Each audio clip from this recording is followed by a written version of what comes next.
Welcome to the Autodesk Fusion 360 What's New for May. Continuing with our theme from last month, we're bringing all the What's New updates into a single video, blending design, engineering, simulation, electronics and manufacturing into a delicious engineering smoothie. So let's kick things off with a few general improvements common to all workspaces. We've heard your requests and we're excited to announce the new snooze feature for Fusion 360 updates. Now you can choose to delay future product updates to a more convenient time, ensuring minimal disruptions to your workflow. You can snooze an update for up to 14 days, meaning you can keep your focus on the task at hand. This also means there is no need to take Fusion 360 offline just to avoid the update. Another ease of use improvement we're bringing to you in the May release is revamped dialog customization. You can now resize dialogues from any edge or any corner, regardless of whether it's docked or not. And the cherry on top? Fusion 360 will also remember your settings for the next time you open it up. Moving on to the electronics workspace, last year we implemented the Signal Integrity extension, powered by Ansys, giving you the capability to analyze the critical traces carrying high-speed signals on your circuit board, providing visual insight into specified impedance as well as getting details such as resistance, time delay, length and much more during your routing process. And now we've made it even easier to access this functionality with the option to flexibly add this extension using tokens. So why not try it for free for 14 days to see if it can help improve your routing process? We recently added support for moving selected or new assets using the arrow keys, providing much needed precision when placing components in a specific location. We've now extended this functionality to save time and effort when replicating circuit assets or a section of your schematic design by adding arrow key support for pasted assets.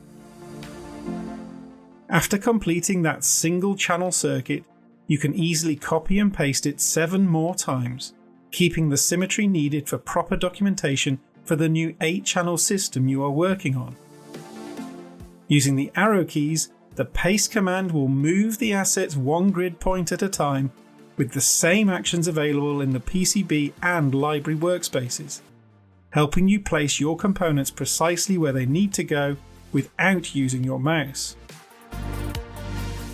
The design rule checker helps identify if your board is manufacturable by checking clearance, layer management, width preferences and much more.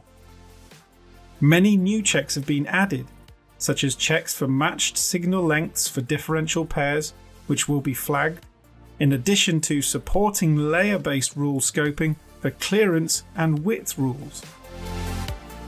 The new DRC engine retains the same interface, but will support faster rule scoping, meaning you experience a smoother working environment with the live DRC enabled, reducing the short stutter time gaps when moving assets.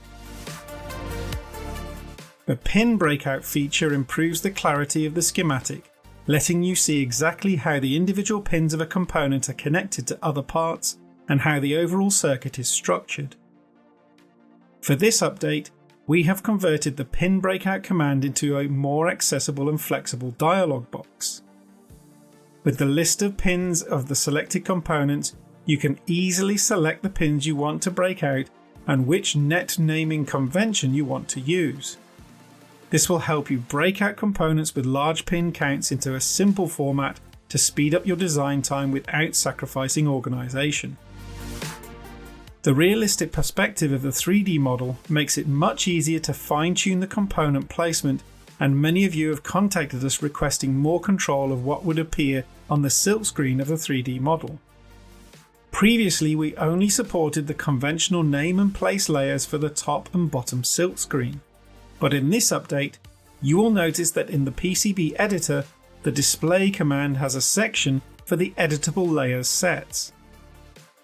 You can now select which layers will appear as silkscreen in your 3D models, providing more control of your layer management for notations such as fabrication details, company logo, copyright details, and much more. We recently added the ability to import DXF files into the electronic workspace, allowing the addition of artwork, documentation necessary for manufacturing, or warnings for the technician that will service the PCB.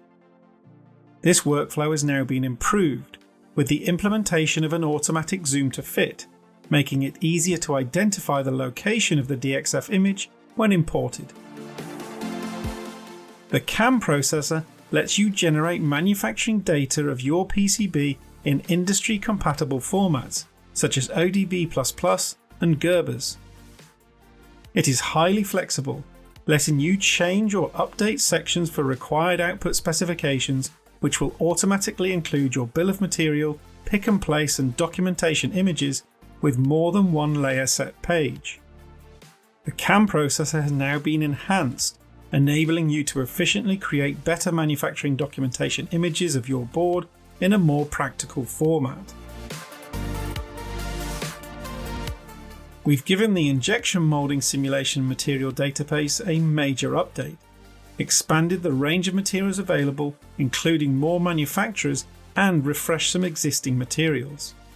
While some outdated materials have been removed, the overall count has significantly increased, providing you with a wider selection to enhance your designs. We've made enhancements to our simulation cloud solve pipeline, switching to faster cloud machines for simulations. This boost is set to improve the performance of your cloud solve simulation tasks by approximately 20%, so get ready to enjoy quicker, more efficient simulations. Next up, we have Fusion 360's new reporting feature for injection molding simulation studies. You now have the power to create tailor-made reports, choosing exactly what information to include. Want to share your results with a colleague that doesn't use Fusion 360? No problem. You can also preview and tweak your report before generating the final version. And when you're happy with it, save it on the cloud or locally on your computer. This feature is all about customizability and convenience, aiming to improve your project efficiency and product creation process. This new function takes the fuss out of modeling lip, groove, or combined lip and groove features, handling it automatically. This added functionality is a sweet bonus for our product design extension users. Just specify your target edge and desired lip, and voila, the plastic lip feature does the rest. It cleverly calculates dimensions using plastic rules, yet you still have the power to tweak things up in the Advanced tab if needed. It's a real game changer because it makes the time-consuming task of manually creating the lip so much easier. This feature allows you to tweak an external part within a larger assembly's context without having to exit the design. With this release, we're adding more commands to the Edit in Place function. Simply right-click on an external component in the browser and click Edit in Place. You make the changes to the component right there with full context to the parent assembly. The new commands you have access to are Interference Checker, Extend Surface, Surface Reverse Normal, Stitch, Unstitch, Surface Loft, Boundary Fill, Solid Pipe, Thicken, Replace Face, Silhouette Split, Solid Rib, Align, Remove Faces, Remove Features, Select by Name, and Select by Boundary. This feature now supports conditional expressions and logical operators. It lets you fully automate parameter values for a start. Plus, the automation lets you whip up parts that can dynamically alter when a single parameter changes. You now have the power to add expressions to your parameter values. These can include if, and, or, and not statements. This is really about adding a fresh level of flexibility to your component development process. Say goodbye to the hassle of recreating drawings from scratch when you copy designs. Here's the scoop on the technical side. Whenever you copy a design, any linked drawings get copied too, and they're directly connected to your new independent design. So if you tweak the new design, these changes will only show up in the new drawings, not the old ones. It's all about helping you expand and diversify your services, as well as improving the sales cycle time. We're introducing a revamped mesh conversion for volumetric lattices, serving up some seriously high quality meshes. Say goodbye to stepping and other defects, and hello to a smoother surface finish than ever before on your lattice mesh outputs. The reduced triangle count means better performance on your downstream workflows, improving operational efficiency and reducing resource consumption. We've swapped out the old mesh algorithm for a fresh, more efficient one. From now on, when you right-click a body and select Create Mesh, Fusion 360 will automatically implement this new algorithm. We're all about making things easier and more efficient for you. Moving on to the manufacturing workspace, we're going to begin with some additive enhancements. First up, we have the slicing performance improvement when converting bodies that have volumetric lattices into the slice data needed for an additive toolpath for 3D printing. The complex nature of these geometries means slicing can be a time-consuming task, but in this update, bodies with volumetric lattice data can now be sliced up to 8 times faster. This is a significant improvement in slicing performance, though importantly, without compromising the resolution of the sliced outcome.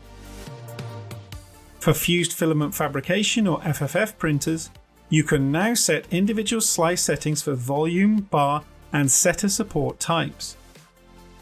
Previously, the body print settings would dictate the slicing for each support structure. But by enabling individual settings, multiple support types can be used, with slicing settings that are best suited to each support type. For multi-component printing, object placement within the build volume can be done quickly and easily with the Additive Arrange feature to automatically pack parts in 2D or 3D arrangements. For this release, you will now be able to see a list of all the components within the Additive Arrange dialog. Additionally, you will also be able to add or remove components from this list either by simply clicking them within the graphics window or by highlighting them in the list and pressing the X button, reducing the time it takes to get to the parts you want printing. We have now made it easier to identify all bodies that use particular print setting presets. Now when you select a body preset in the browser, the bodies which have that preset will be highlighted in the graphics window, speeding up the identification of which bodies use which presets. When it comes to the export of your Fusion additive setups, selecting 3MF files will now combine that export with a dynamic preview of that file in both Windows Explorer and the Finder for Mac users. Additionally, when the file is selected in Windows with the preview pane enabled, a larger 3D view can be seen, all of which makes it easier to identify your designs within the folders on your local drives. Continuing that theme, thumbnail images are also created for files exported to Prusa printers. Once you create a machine build file, the SL1 archive that is created will contain a 400 by 400 pixel image and an 800 by 400 pixel image, which can be read and displayed on the printer, making it easy to identify that you are printing the correct file. For turning profiles, the option to use a no dragging motion has been enabled for rest roughing operations. This means that the operation will now push the tool into the part as opposed to dragging the tool up the part. By doing this, the tool is put into a compressive state, the cutting conditions are more favourable for the insert, and the swarf is not dragged up the face of the component, improving tool life and part finish. In a drive to improve the 4-axis capabilities of Fusion 360, coming out of preview and into the machining extension is Rotary Pocket. This 4-axis roughing strategy lets you tackle more complex geometry when compared to a 4-axis wrap, allowing the efficient removal of material from cylindrical, conical and freeform parts rotating around a 4th axis. To complement the Rotary Pocket strategy, also coming out of preview and into the machining extension is the Rotary Contour strategy. This is a 4-axis simultaneous strategy designed to finish machine the sidewalls of features which radiate from the central axis of a part. Both rotary pocket and rotary contour strategies support flat end mills, ball nose and bull nose tool types, and have a range of options to control the toolpath, such as boundary limits, ordering options, rest machining, and automatic shaft and holder clearance checking. These options are designed to optimize cutting conditions to prolong tool life and help minimize overall machining cycle time. The combination of rotary pocket and rotary contour alongside the existing rotary toolpath means that Fusion 360 will provide a more efficient solution for the machining of 4-axis parts. For the machining extension preview, as well as contour, ramp, flow and blend, additional multi-axis options have been enabled for multi-axis contour. This improvement provides more control over the tool axis definition, with options like to and from lines and points, automatic collision avoidance, and axis limit controls.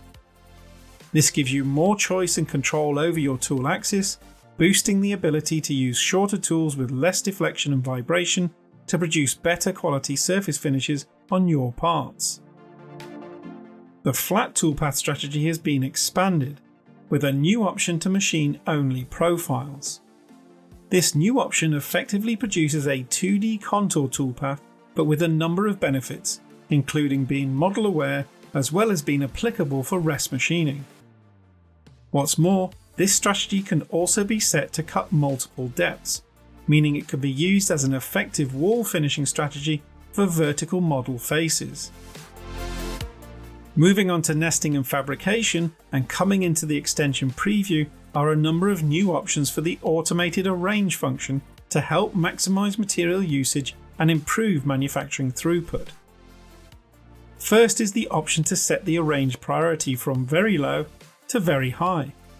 This asks the arrange algorithm to arrange higher priority items first, ideal if you're looking to prioritize the first components needed for an assembly before those that are needed later in the assembly process. Next we have quantity, where you can specify how many of a certain component or components you want in a given arrangement. And lastly we have filler parts, which will automatically populate the arrange envelope with the chosen component and specified number. This is especially useful as it allows the inclusion of commonly used components that are always needed in stock to be made from otherwise wasted material, maximizing your sheet material yield. Coming into preview for simulation are a number of enhancements for the way in which collisions and warnings are reported. To get the full benefit, a number of preview options will need to be switched on, such as over travel and retract and reconfigure reporting, as well as machine tool collisions and stock simulation improvements. But once on, you will see an enhanced experience that provides more detail to you in regards to collisions and warnings, including an improved timeline display, pop-up notifications, and an issues list that will let you jump to selected issues. Additionally, inspection moves should no longer cause fake collisions, so your timeline bar should be collision-free if all is well. All of these improvements aim to improve your confidence in running your toolpaths on your machine. And that's everything for this release video. Thanks for watching this update, and don't forget to check out the blog post to learn about what else is new in Autodesk Fusion 360.